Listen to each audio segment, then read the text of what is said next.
Let's quickly review a professional tax preparer's ethical responsibilities.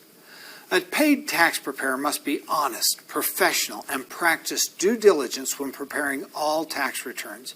Remember, tax avoidance is using legal means to reduce the taxpayer's tax liability. Tax evasion is not legal. Taxpayers have a right to pay the least legitimate tax possible. It is the responsibility of the tax preparer to inform his client of the allowable deductions and credits available to reduce his tax liability.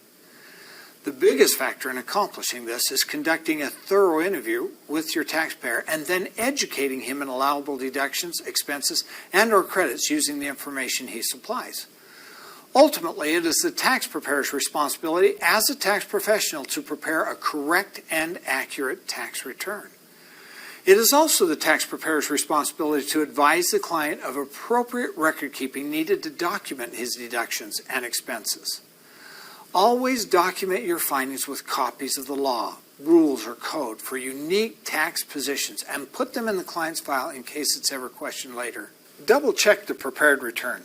This is paramount. If possible, have somebody else in your office double check to ensure you have the right numbers from the W-2 in the right boxes, that you have all the 1099 information, they didn't leave out one of the 1099s or 1098 forms, and that all of the real estate taxes were properly taken. You may be surprised to discover that you have put numbers in the wrong places or just misread the original number. It happens to all of us. If you don't have anybody to review your completed returns, set them aside for a while and then review them later when you have fresh eyes. You should refuse to prepare the return of any client who you feel is not being honest with you. This has happened to me more than once. I've said as politely as possible, "I'm sorry, but I don't think that we have a working relationship that is in our best interest."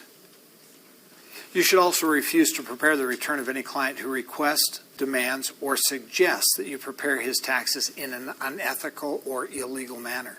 For instance, if your brother-in-law wants to claim children he doesn't have, you shouldn't work with him, even if it might result in straining family relationships. Or if your friend, the architect, wants to deduct his family vacation to New York, he told you that his business purpose was to look at buildings as he rode in the taxi. You'll need to explain to him that it doesn't meet the test for business deductions, and therefore you'll need to ignore those expenses. You must inform your client of the correct manner in which the return should be prepared, and inform him of the penalties that will be enforced as a result of preparing a fraudulent or frivolous return.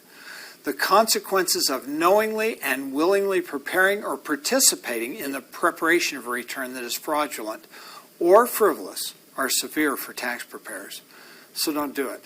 Consequences could include fines, penalties, and imprisonment for the taxpayer and/or the tax preparer. Let me just underscore what I just spoke of regarding fraud. It is deliberate deception in order to secure unfair or unlawful gain. As the tax preparer, you are obligated to prepare the tax return as honestly and accurately as possible. If you're having trouble with a client regarding fraud, at a minimum, you must refuse to prepare the return.